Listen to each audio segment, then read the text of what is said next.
All right. I would love. Guys, I came across this video the other day that really blew my mind. At first I thought it was fake, and then did a little bit of digging and found out not at all. I thought it was like CGI at first. It was this crazy drone video. Are you guys familiar with the Wadi Al Salam, also known as the Valley of Peace? Have you ever heard of this? Are you serious? Do you think that we are familiar with that? I've been to a lot of wadis in the United Arab Emirates. You could be. You could be. Is it in Oman? It is in Iraq. Here, Bri, play the video and I'll show you. This is the world's largest cemetery. Now, you can see the drone moving up. Okay.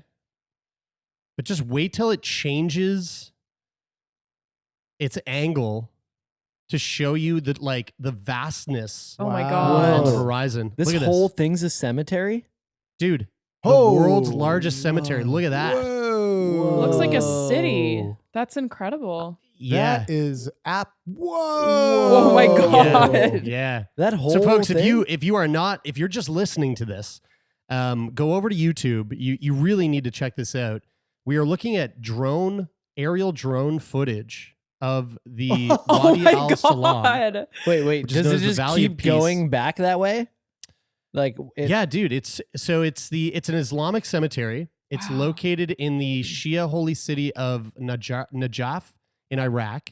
It is the largest cemetery in the entire world, and the cemetery covers 6.1 square kilometers and contains, get this, more than 5 million bodies have been buried there. Whoa. Hey, Bri, I have a question for you. Yeah.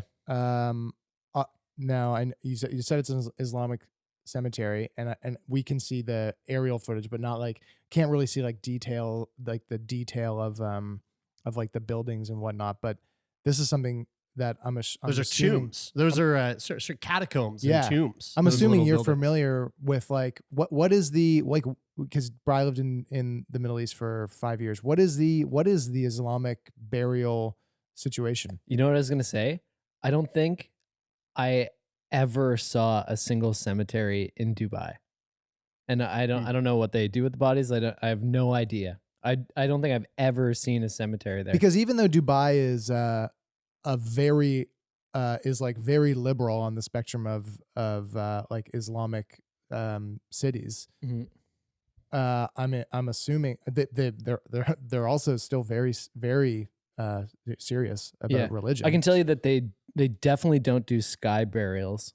At least not as far as I know. Yeah, right. But though in Dubai in particular, I wouldn't put it past them because they're known for doing sort of outrageously outrageous PR stunts to promote. Yeah, the I almost city, wouldn't put it by Dubai to have an indoor water park / ski hill that crisscrosses through a cemetery. Yeah. Actually, you know what I think? Actually, come to think of it, I've never seen a cemetery in Dubai, though I do know that one year I was there for New Year's Eve, and they strapped fireworks to the entire sides of the Burj Khalifa, the tallest building in the world, and the fireworks shoot out from the side of it. And I think that's how they cremate the bodies. I think they're actually fueled by the dead people from everybody who died in the previous year. But what about when if you went to Sharjah, or if you went to whatever that coastal emirate was that we went to? Oh, when you have to go over the mountains. Ras Al Khaimah. Yeah. Did you ever see any there, or? I can't really remember seeing though they don't have as many fireworks over there. Right. But yeah, I can't remember seeing any. So Jared, were those are all tombs? Those are all there. There's many catacombs, and according to an undertaker at the cemetery, burial at this place, at the Valley of Peace, basically means being placed in one of those catacombs, and each crypt can hold up to 50 bodies. Oh wow! So now, I wanted to show you that video because it was fucking astounding to look at, right? But there's another reason why I wanted to show you this. Can you bring the video up again, Bri? Yep. So again, as we come up here, you're getting the visual representation of what a space would look like with over 5 million bodies buried at. I think Dubai sends And- their bodies here, to be honest. And if you now look at this and just consider this, what you are looking at right now is this almost the same amount of bodies that have been taken from COVID-19. Whoa. There's 5 million bodies in this cemetery, and COVID-19 has killed 4.55 million people around the world. Wow. Whoa. And this is basically a visual representation of what that would look like if you put them all 5 together. million.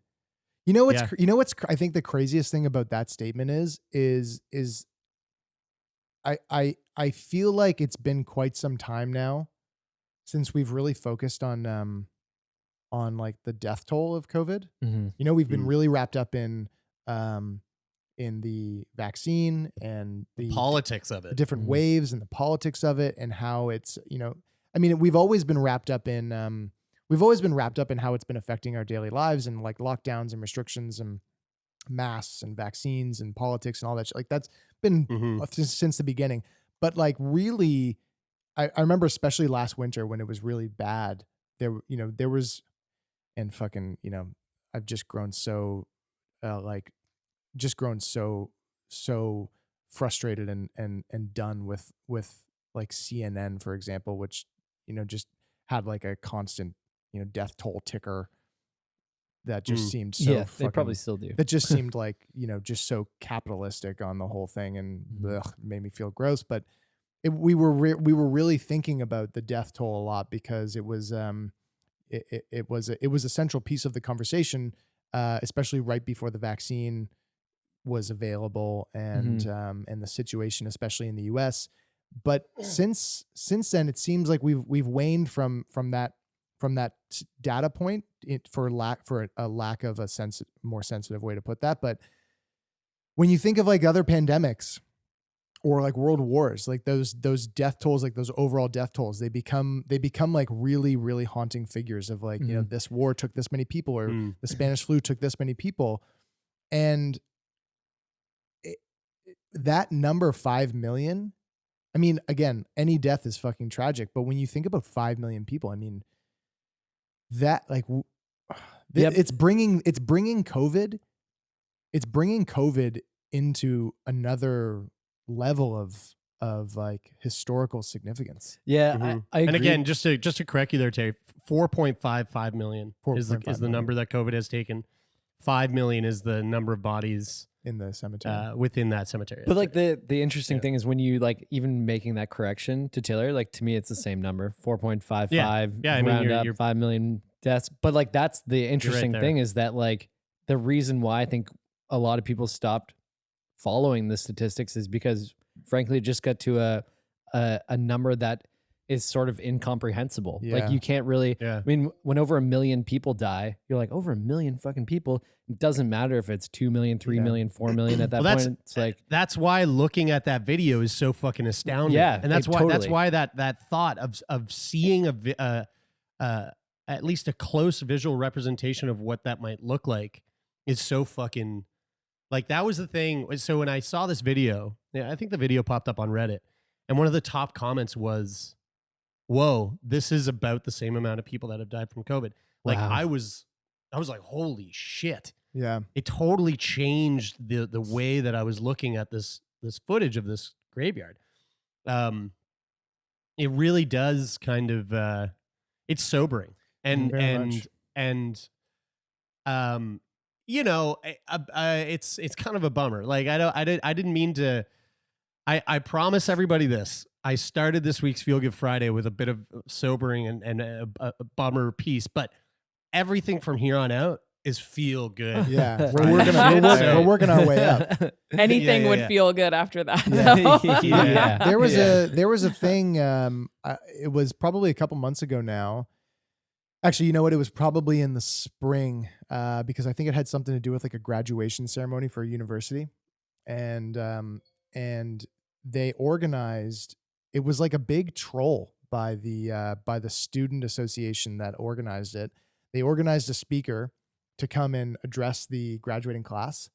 and they engaged this. I can't remember who it was, but it was like a prominent business mogul, I think, who was like a COVID naysayer, who was very like, very against all of the things that we've scientifically proven are helpful. Right. I know where you're going with this. Donald Trump? It wasn't Donald Was it- Trump. was it- No. It It's wasn't. so funny when you call somebody a business mogul. It's like, isn't that like would you ever want to be referred to as a business mogul? I referred to Dennis took photos of my bike race yesterday, and in my description of thanking him, I called him a business mogul. So I hope he takes that. I hope he likes that. But basically, a slum lord. what they did was they got this guy to come and speak, and then no one showed up, and then they put up big signs or something that was like but they had all the seats, and they basically said all these seats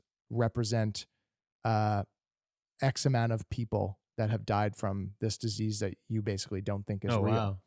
And so however many seats there were, there's like hundreds and hundreds of seats, and there was like a number on the seat, and it was like, this seat represents, let's say, 10 people or 20 or 50 people that have died from this disease that you don't think is real. That's so fucked. And imagine they trolled him hard. Imagine being that guy showing up and being like, oh, Yeah. shit. No, man, I can tell you exactly what went through his mind. He went, I'm still getting paid. Yeah. You know what? That's Still getting a paycheck. He was like, I'm a business mogul, dude. Yeah, right. I'm a slum lord. I'm all about that. I'm like, all about getting that bag. I already know Hey. nobody likes me. I'm a business mogul. It's in my All right, LinkedIn bio. let's move on to some feel good content. This is a story that just made my day. I want to Speaking read of the story people from showing up Saltwire. at, are you gonna say speaking of people showing up at universities? Are you talking about me tomorrow speaking at Wilfrid Laurier University? for No, is that Shinorama? what you're doing tomorrow? Question mark? I thought you were talking about the person I- who's going to university. Oh yeah, I am. Yeah, that's right. Sorry, that was a shameless plug that I'm in Waterloo right now, speaking at the university tomorrow. But that's not what I was going to talk about. What I'm going to talk about is Joanna Paul. This is Joanna Paul right here, and her first day of school is actually tomorrow. The day of us recording this is tomorrow. Joanna Paul's face lights up when asked what she's most looking forward to about starting university in the fall. The answer: making new friends. The 29-year-old is the first student with Down syndrome to be enrolled at the Cape Breton University through its inclusion program, and the first ILNU to go through the program, which was launched in the fall of 2019. She's also the first recipient of the Sharon Morrison Memorial Award of $500, established last year by the Cape Breton Down Syndrome Society and the Morrison family of Sydney River to support a student with Down syndrome. You can see Joanna here decked out in her CBU gear. And I guess, is the CBU mascot a moose? It looks like it might be. Must be, yeah. Kim Long with the Cape Breton Down Syndrome Society said Paul, being the first member of the society to embark on a university education, is a role model for her peers, including Long's son, Owen, who is currently in high school. He spent a morning touring the campus with Paul and said he would like to attend the university too. Long said the program opens post-secondary education to people with disabilities that otherwise wouldn't have access to that type of experience. She was saying, quote, "What typically happens for a lot of our members is they graduate from high school with their peers, but then there's a gap in time and opportunity," Long said. "Why shouldn't someone with a disability have the same opportunity as their peers? It's not just the classroom, but that social experience. What it's like to be on campus, to get a coffee break, or to get a coffee between classes, those bonding experiences that happen during Frost Week," she said. The program got started after Lynn Levette, an assistant professor at CBU in the education department, attended several international conferences and learned about programs at universities in the United States for students with Down syndrome. She said, quote, "We brought the concept to the university and they were interested in developing a program. And we've been able to partner with a university in Nashville and also in Utah. And we're planning to, once COVID is over, do an exchange program so our students can go to Utah and their students can come to CBU. That's pretty fun. That's nice. Is Paul- it people with disabilities in Utah as well, like Mormons that are going to be going to university? Did you Did you just throw shade? Did you just throw full shade at Utah and all Mormons? Guys, is that funny? Look, That's a pretty funny joke, right? We don't need to cut this, do we? I think we're going to keep it so that because I do know we have a lot of Mormons that do listen to the podcast, and Yeah. I have no problem with your Mormonism and most certainly don't see it as a disability. Oh wait, back hold on. to- Was that the joke? That Yes. Mormonism is yeah. a Yeah. disability? Yeah, that was a joke. Dude, I think that's more shade on people with disability than Mormons. I think it is too. You're Yeah. right. Yeah, you're right. That's why I felt bad. That's why he immediately, as soon as it left his mouth, he was like, "I regret that." Yeah, sorry, people with disabilities. Okay. So Paul, who said she enjoyed Guys, attending it's high school, edgy. recently moved to member 2 from Sepakanakatik First Nation and is excited to meet new people and get to know the campus. She uses her iPad to stay in touch with her best friend back home in her home community, who also has Down syndrome. And she's planning to take him on a virtual tour of CBU in her first days there as a student. That's so sweet. It's very sweet. Like the thing that sticks out to me like with this is one of those things where you go, "Whoa, why?" I mean, I know you said that this has been something they've been doing in the U.S. in some places, but like when you think, man, we have things set up and in place that make education accessible for people with disabilities, people with Down syndrome. You know, from starting school up till high school. Why isn't there something that makes education at the university level accessible? You know, hasn't that jump taken place already? I actually, I was going to say when you first shared this article, I was actually surprised that this is the first time. Like I thought programs like that existed already. Which is sort of my naivety. So I this is the first time at Cape Breton University. I don't think that this is the first time in Canada that a student with Down syndrome was accepted to a university. Now I'm saying that without any research whatsoever, but I know that this is specifically they mentioned this is the first time for CBU, and to be honest with you, I would be very shocked if Cape Breton University was the first university to do this. But if that is the case, well, it's probably the first time in Cape Breton because there's not a lot of Mormons in Cape Breton, so there hasn't been a need for it. Hey, everybody! Well, there's just one university. That's called there too, doubling down. So there's that. I've done some quick Googling, and it looks like there are some universities that do offer programs for people with Down syndrome, but it looks like it's like more rare in a university to university type thing. So it's good that more universities are starting to do. Jerry, you okay? You want to start this recording over? Jared, Jared is literally the color of the balloons in 99 Nuflush Ballon. Should we start over, guys?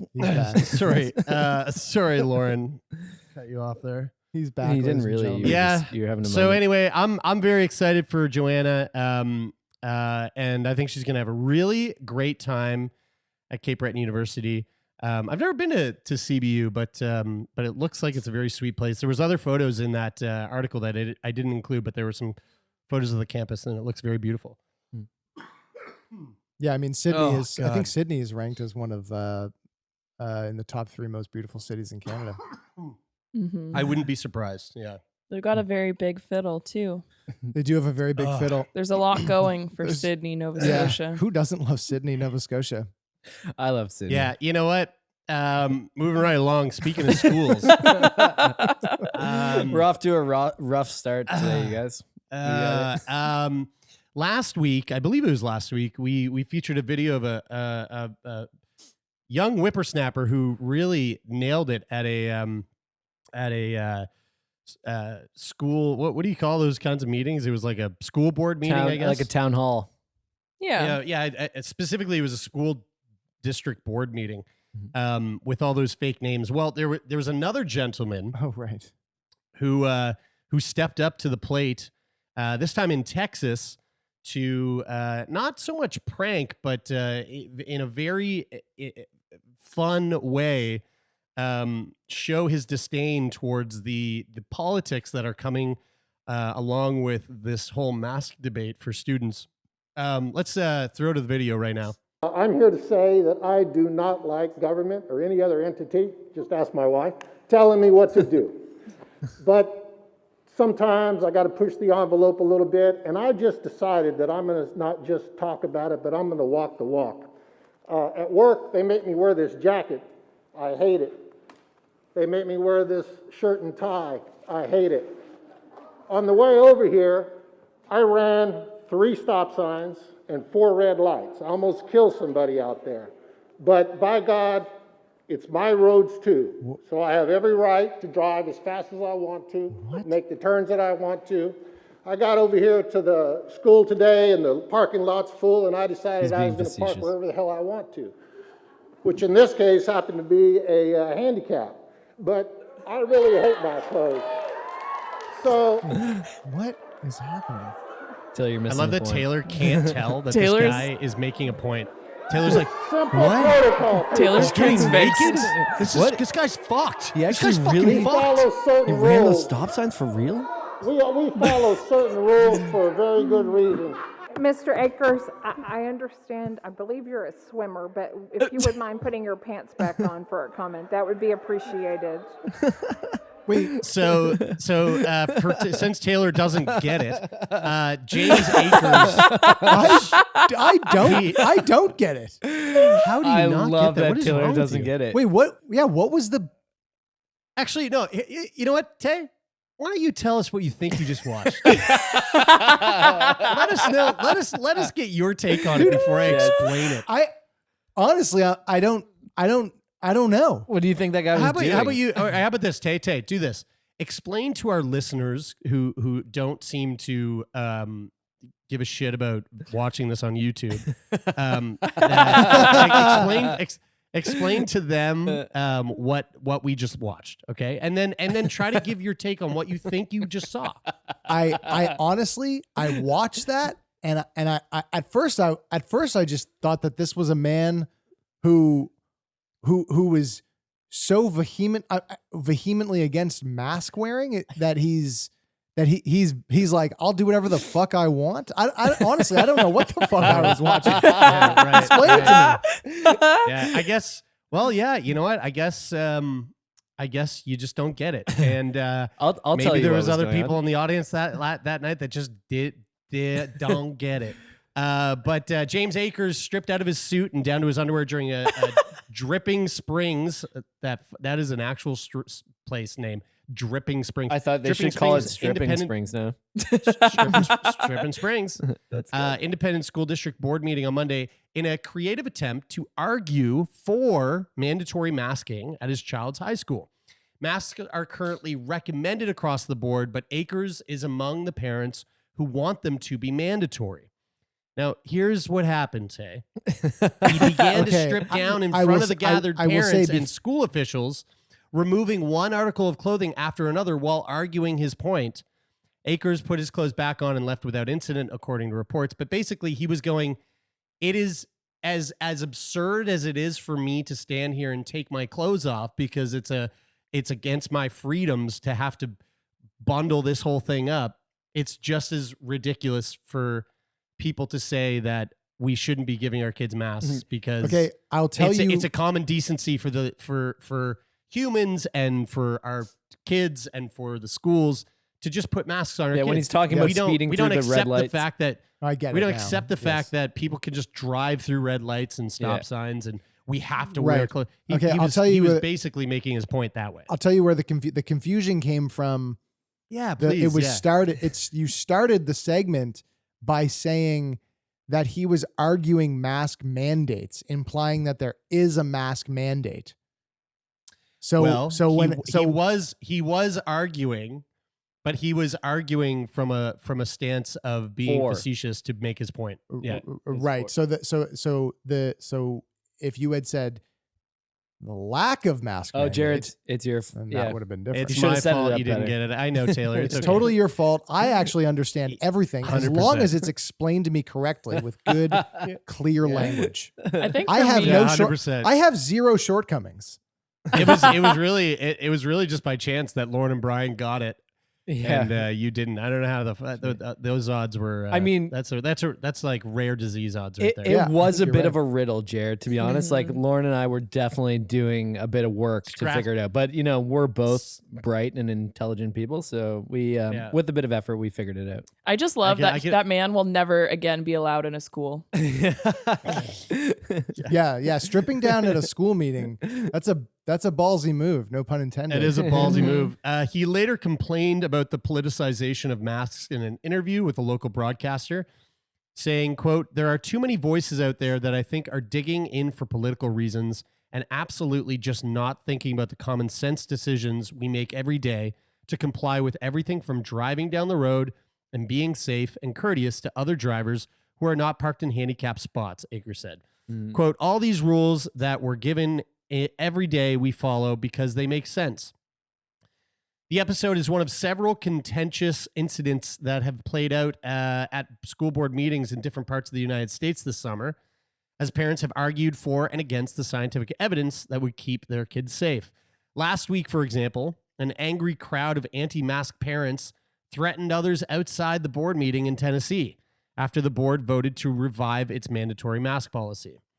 The U.S. Centers for Disease Control and Prevention, also known as the CDC, currently recommended universal masking in schools for all adults and children involved, regardless of their vaccination status. Quote, "Children should return to full-time in-person learning in the fall with layered prevention strategies in place," the CDC says in its latest guidance document. And they went on to say Akers' child could not be reached for comment about their dad's striptease stunt. Dude, Wait, that's an embarrassed child for sure. Yeah, how old was his child though? Too like, imagine it was a 6-year-old. They were trying to reach it for comment. They're trying to.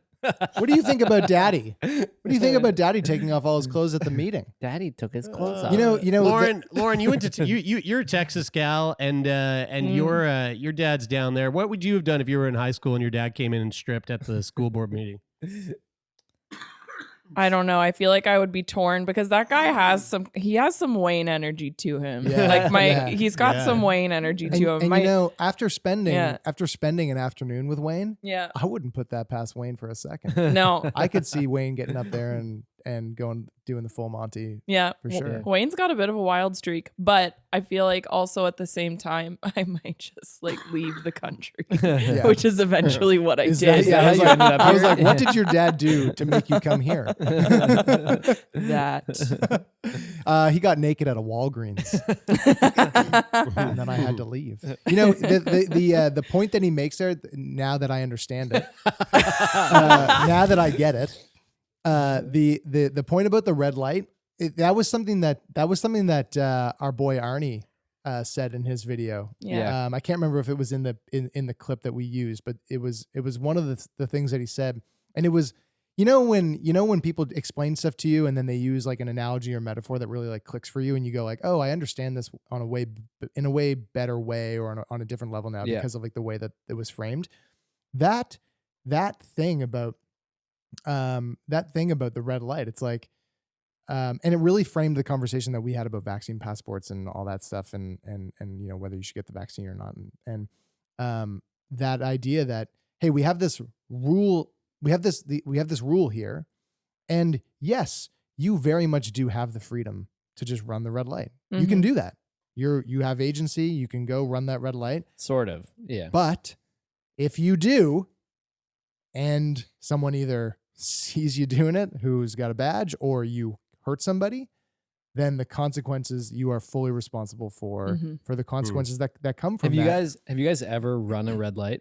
like intentionally? Because I know I've actually run a couple of red lights where like I've just been driving along and like I'm kind of zoning out, and I just all of a sudden realize I've just driven straight through a red light. I run red lights. I think I've done that once. I run red lights intentionally between the hours of 3 and 4:45 a.m.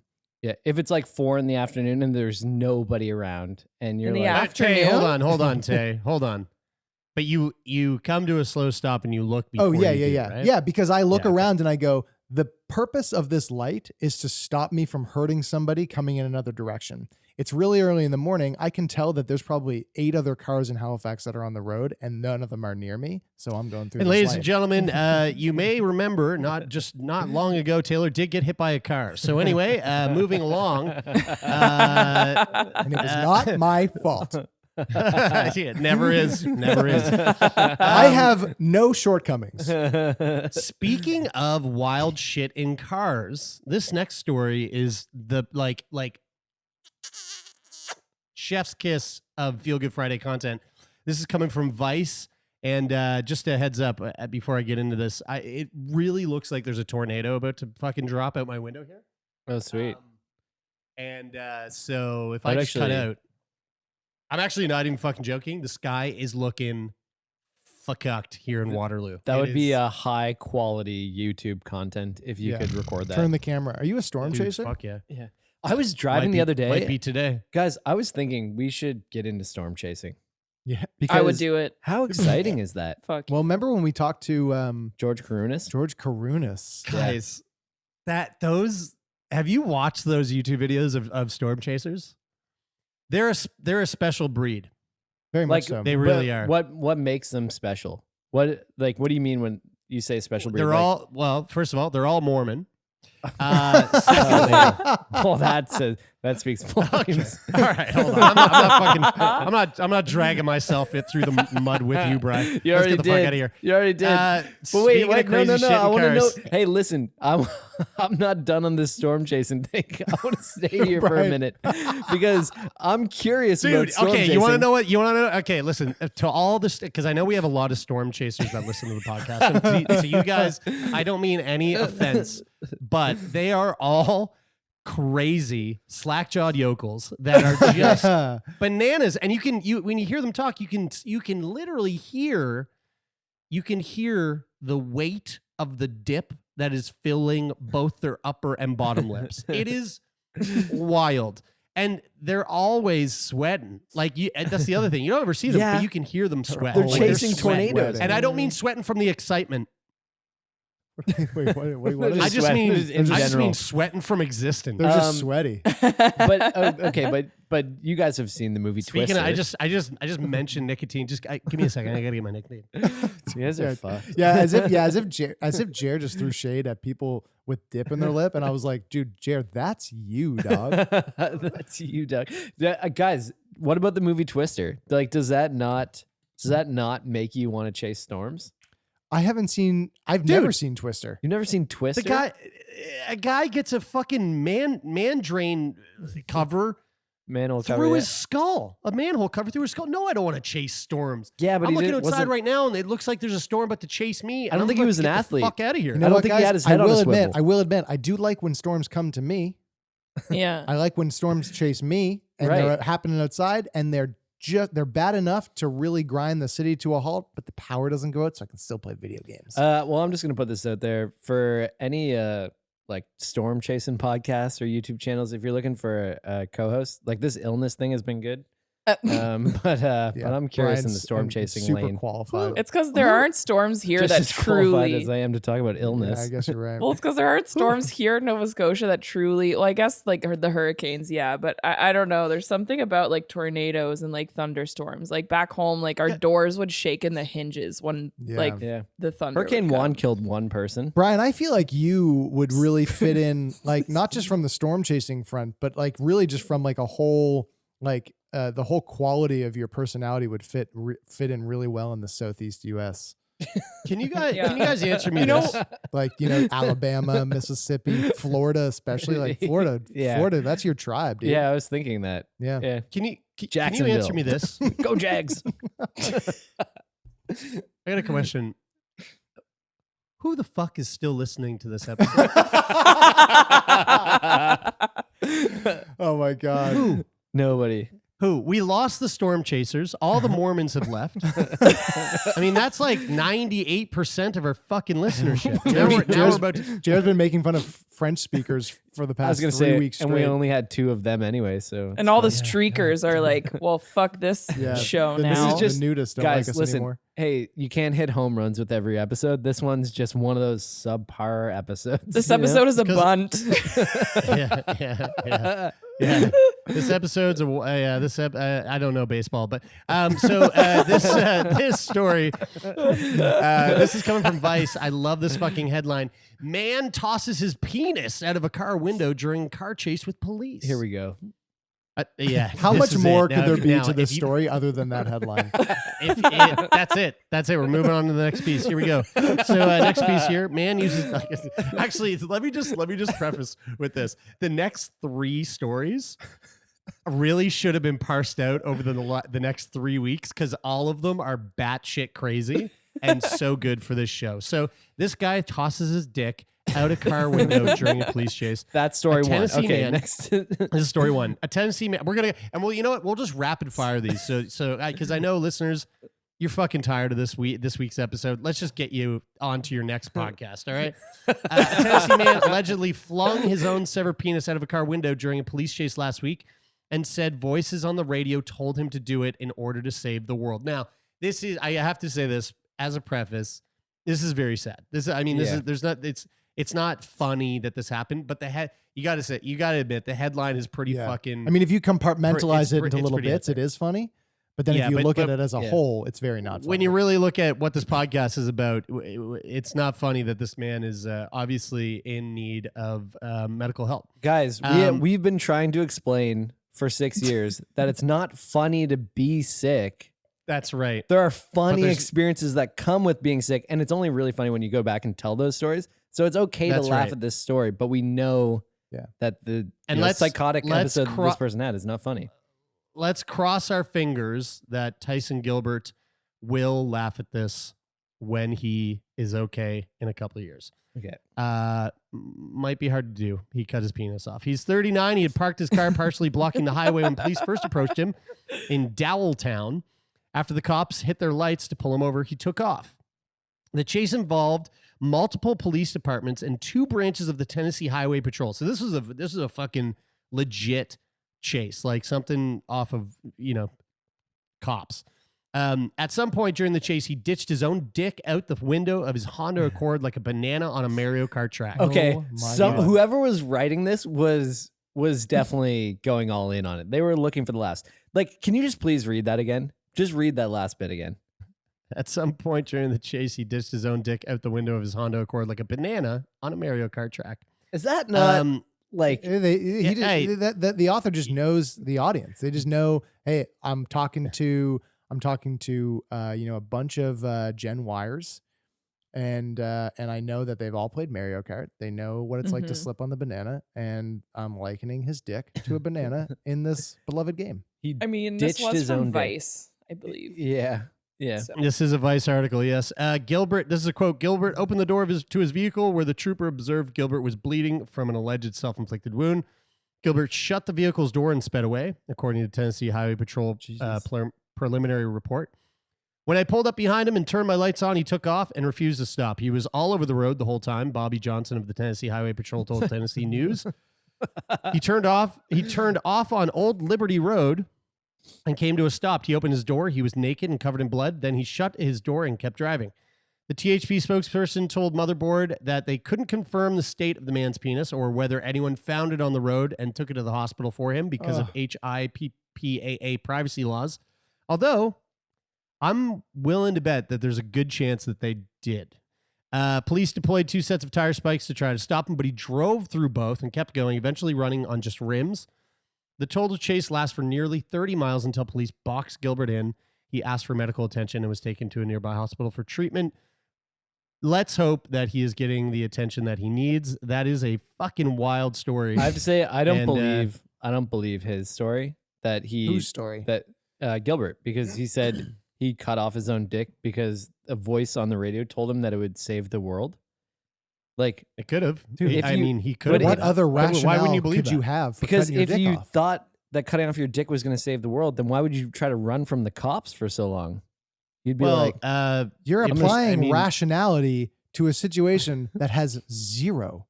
I'm just saying exactly. There's no rationality in Bri, any of this. I just got to say, you are taking all the very controversial stances on this week's episode, and I can't wait to read the emails of hatred that come towards you. I'm just playing devil's advocate.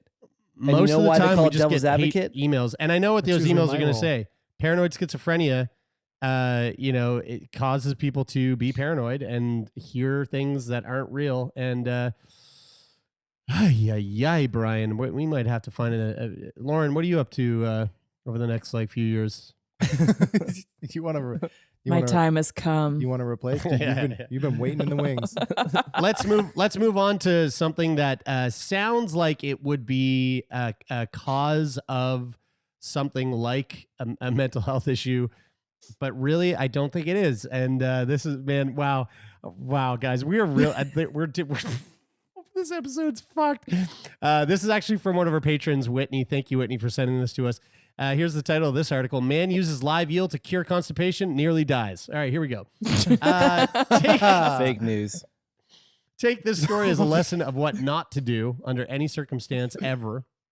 A man in China has been hospitalized after using a live eel, which he inserted it up his anus and into his rectum to cure his case of constipation. Wait, hold on. Did he According move from to- Florida to China?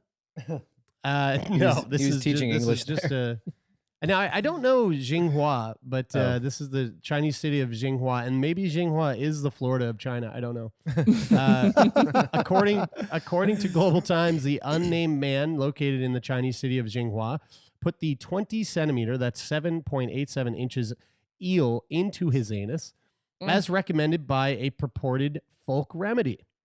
The eel, however, had plans other than relieving the man's uncomfortable medical condition. Upon reaching his rectum, the eel headed towards his colon and bit it, entering the abdomen, Oh my reported God. the Chinese news outlet.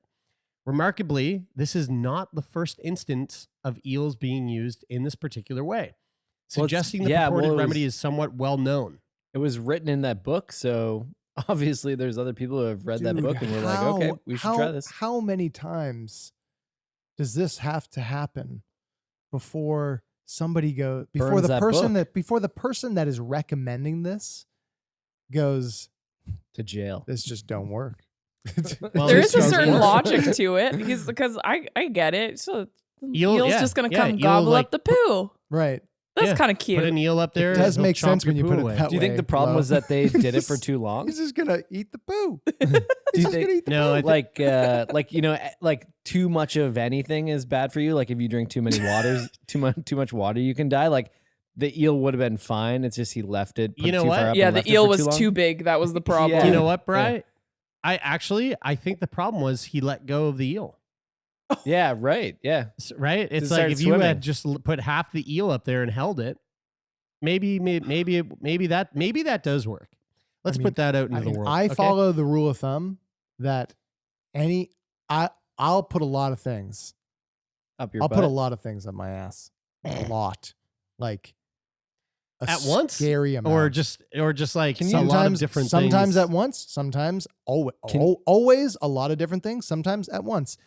But I have a cardinal rule with things that I'll put in my ass.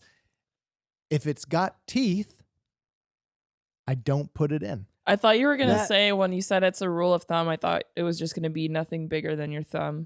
No. Sorry. It's sorry. By that logic, rule of forearm. Oh, hot. Rule of forearm. If it's got teeth, I don't think there's anything Now, wrong Now, with Taylor, if it's got teeth. I'm curious about this because last time I checked, gerbils do have teeth. and So do you want to explain that one for me? I go through well, okay, this is Took a while to get dude, there. Animal rights people are really gonna have a tough time with this one. But I There go goes those through listeners. I go through a very, very tedious de-teething process with all the gerbils that I God. use. Oh my god. So I have these they're actually the cutest little pliers. And Oh my god. and so I just do them Jesus. one by one, and They then once squeal. it seems like a pleasurable sort of squeal that they have, and Yeah. then They do have a cute squeal. they do have a cute squeal, and then once the teeth are gone, then the problem is removed. So that's this guy. Oh, He should I have just mean- sent me an email. I would have To be gotten fair- the Amazon link for the tiny little pliers. I don't think animal rights activists will have a problem with that because gerbils like burrowing in tiny holes anyway. So like, Yeah. as far as we know, that's a pleasurable experience for them too. Yes, Yeah. exactly. Right, No, yeah. I was more so talking Yeah. about the plucking of the teeth. Yeah. Yeah, I could see that, let me maybe. get through this fucking article so we can move on. In 2017, one man tried the folk remedy as per his friend's recommendation, according to Men's Health. In that case, the 49-year-old man was rushed to the hospital where the doctors performed emergency surgery to remove the eel. When they asked him how the eel had gotten into his system, he told them it swam up by itself before eventually confessing that he had actually put it up in there himself. Men's Health added that there is zero scientific evidence to back up that an eel will do anything for your digestive system Shocking. except wreak total havoc. Are we sure that this In- wasn't advice that he got from a naturopath? Wow, Jesus. There we go. There goes our naturopathic listeners. In 2020, Fox News reported a similar incident. In that case, the eel tore the man's intestines, causing a serious infection, said Deputy Head of General Surgery at the hospital that treated him, Dr. Sun Huaijan. Quote, we opened him up and noticed a large amount of fecal water mixed with blood. Owie. Oh. Quote, there was Fecal severe water? swelling. We found two very thick swamp eels at the bottom of his abdominal cavity. Two of them. What did it have? Yeah, Did it have a? Did it have a baby?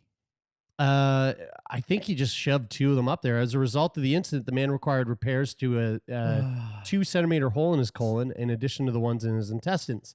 So the most recent incident, the one that we were talking about first in Jinghua, appears quite similar to those that came before it.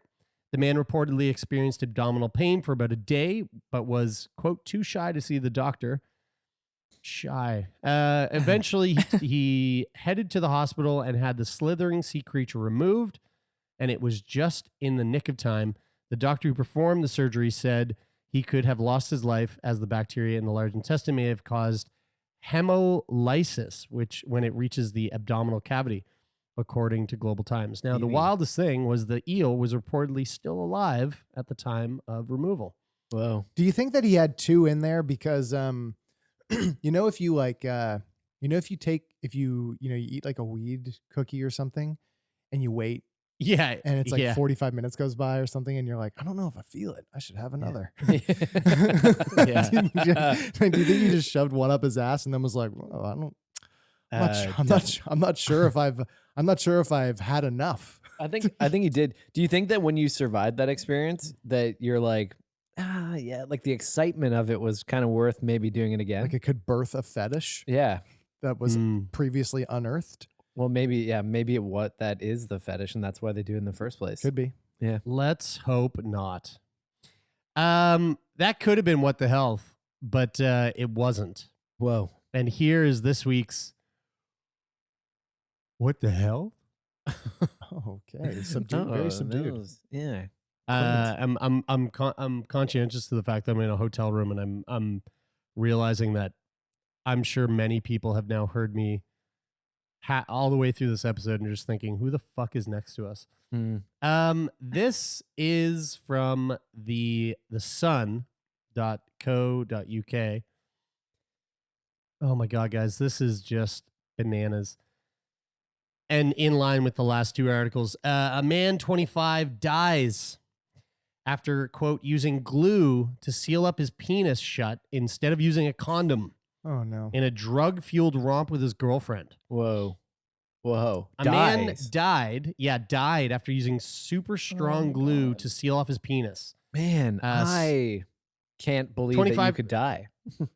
Yeah, 25-year-old man reportedly applied epoxy adhesive to his manhood as a substitute for protection to stop his fiancée from getting pregnant before having sex at a hotel in India.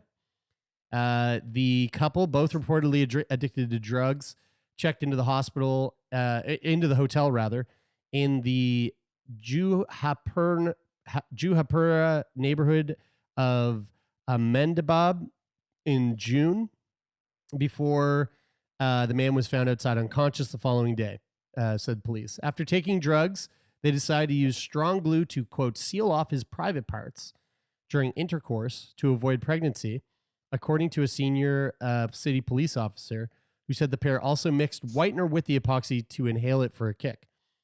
Several witnesses said that the man, along with his former fiancée, both of whom were addicted to drugs, had gone to a hotel Since they did not have any protection, they decided to apply the adhesive on his private parts to ensure that she did not get pregnant. Oh my The God. next day, the man was found unconscious in shrubs near an apartment complex by his acquaintance who took him home. But the condition deteriorated and he was rushed to a hospital where he died from multiple organ failure. Whoa! Did he Reportedly caused by the adhesive. did he come so hard that Like back shot. and blew up his organs inside? So I don't know, and they don't say that here. But most likely They don't really go It's only into logical. exactly like why he died, other than saying that this is what they think it was. So I was kind of like, man, is that even possible? But then in this same article, this is fucking wild. Experts have previously warned men against sealing their penises shut after this alarming product touted as a, quote, more convenient and less intrusive way to cover yourself up hit shelves. The product is called Jif Tip. No. It raised concerns among health specialists who warn that there's no evidence that a penis sticker is safe or effective in preventing pregnancy. Now, this is What? wild. Apparently, there's this argument out there that people that don't like condoms because of the lack of feeling or whatever. This company makes this thing called Jif Tip. And here's a video of how this is from the Jif Tip website of how to apply the Jif Tip to the head of your penis my as a God. form of Contraceptive. preventing pregnancy. Okay. No. I cannot believe that this No. is real. This dinky ass music. Are they? is I know, Is this I know. like an crazy. alcohol swab? This looks like What's an happening here? Alibaba product video. It really does, eh? So yeah, you alcohol No. swab it first, and then you take this fucking sticker.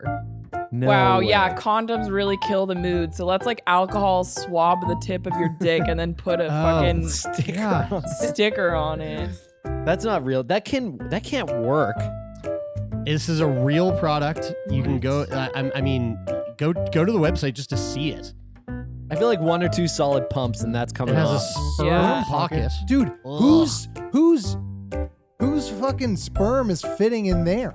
Yeah, Wish you hat penis. no one who's actually fucked thinks that works. You know, like Nobody. nobody. This is just Unfortunately, a Lauren, bunch of there founded by are an people incel community. that are using this and are buying it. That's sad. And I think that this is a good opportunity for us to just use condoms. Just Yeah. use condoms. Like they are proven to work.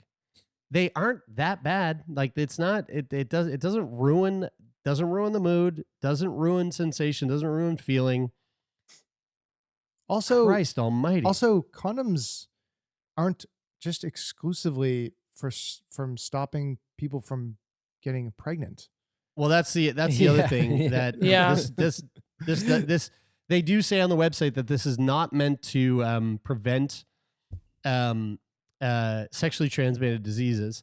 What they say on the website, the way that they try to spin this is that it is made for better oral sex in the sense that they have a whole thing on the website that basically says cum tastes bad no matter what your diet is. You can't make your cum taste good. And who wants a mouthful of cum? So put this sticker on your penis to make oral sex better. But like, Blasphemy. obviously, you don't give a shit if people are using this for that reason, which is also a dumb fucking reason. It's like, who is it impossible to receive and give a blowjob without covering the back of someone's throat with your cum? Like, you know what I mean? Like, what the fuck is the fucking argument here? Like, Wait, it's so insane. it is?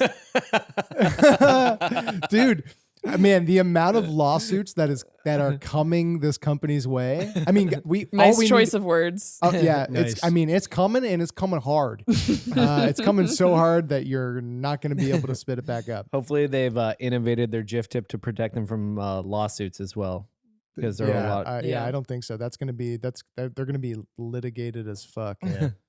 So anyway, folks, don't glue your penis shut because the backfire could kill you, maybe. And also, don't buy stickers to put on your buy stickers to put on your fridge. I feel like that the cum pocket on those stickers is not really big enough to receive a load anyway. So Dude, and what is that going to feel like it would when receive my load? When it shoots, what does it feel like when it shoots back into your penis trench? That's gotta hurt. It's gotta be. I was trying to figure out like your pee hole. What is it? No, but it's like the line. Yeah. Like whatever the plumbing. It's gonna shoot back in. That's not gonna feel good. Yeah, no, definitely not. Have you ever peed and then stopped peeing? You know the feeling that you get when you stop peeing and it burns? Yeah. It's gonna really turn your Now orgasm imagine into a that shit mixed show. with epoxy and cum. Oh my God, stop it, Jerry. Ouch. Hey, you know what feels really good on this Feel Good Friday? The fact that this episode has come to an end. Folks, we are so sorry. But you know what? We are happy that you're here. And if you're listening on Apple Podcasts, leave a rating. I mean, leave a 5-star rating, but leave a horrible review of what your thoughts are and how much you hate Brian. And if you're listening on Spotify, hit the follow button. And all the folks over on the CBC Listen app, cool. Thanks. And if you've we would love what we really would like to hear from our audience this week by sending a letter to letters@sickboypodcast.com or slippity slide into those DMs is what kind of things that what kind of crazy things have you covered your dick with in order to not get pregnant. But condoms are the only thing you're not allowed to write us about. It has to be something else. It has to be something creative. So that's letters@sickboypodcast.com. And if you want to be a guest on the show, you can go to sickboypodcast.com/contact and fill out the guest form. But I know that we've got a letter answering a very important question that we posed on the show last week. Take it away, Lo. So we had a couple of questions for people that are smarter than us, which is a lot of them. Pretty much everyone. So regarding our question about whether or not it's mandatory for nurses to get flu shots, the answer is not really in Canada. Felicity wrote in and she said, I'm a nursing student in Edmonton and listened to your most recent Feel Good Friday.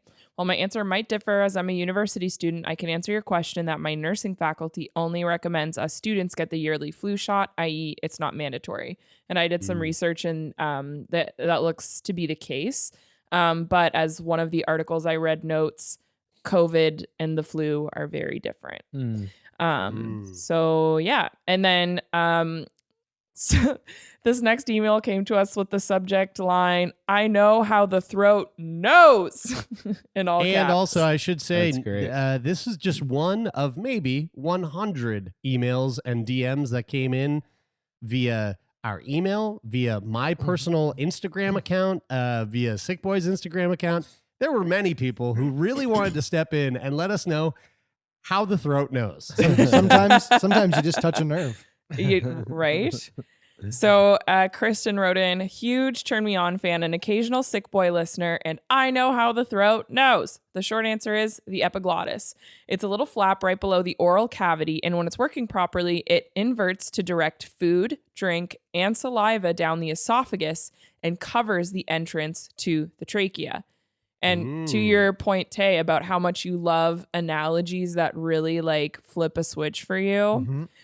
Kind of like how train tracks can switch to redirect a train, which is a super good analogy. That's great. Yeah. Swallowing in general is a huge field of study. People can spend an entire career specializing in research or clinical practice specifically in that area. Yeah, GIF Tip should read some of those studies. I can recommend some podcast guests who are experts if you're interested. Or more. The swallowing mechanism is a whole cascade of physiological events that happen with precision, and there's a lot of abnormal variance in the speed and even the sequence of all those events between individuals. As a speech language pathologist, I assess swallowing function for people who may have had discomfort during or after a swallow, as well as people who have had traumatic brain injuries, Parkinson's, dementia, cerebral palsy, positioning difficulties, or any other neurological impairment. Difficulty with chewing and swallowing is called dysphagia, and I can also treat this diagnosis. I highly recommend looking up footage from modified barium swallow studies or video fluoroscopic swallow studies if you want X-ray vision into the whole swallowing process. Hope that's interesting, Kristen. It is interesting, That's Kristen. cool. Thank you. And you know You're a what? gem. As much as a lot of people reached out to us to let us know that they know, there was also a lot of people that were like, how does it know? How does it know? I need this question answered. And that's really what we're here for. Mhm. We're really here to pose these mysterious questions that only people with educations know the answer to. And we really do lean on those educated people to fill us in. Well, there you go, folks. If you want to let us know other things like how the throat knows or like how Mormons go to college, send us a letter and we'll talk to you soon. Thank you so much to the people who make this show happen. Lauren Sankey, Taylor McGilvery, Jeremy Saunders, and this is probably my last week. Jeff Lonis, our manager. Thank you so much. Rich O'Coin, you are an amazing musician, and we love going to your shows. So looking forward to the next one. Mm-hmm. To all our Patreon patrons, we love you so much. That is it for this week. I'm Brian. I'm Taylor. I'm Lauren. And I'm Jeremy, and this is Sick Boy.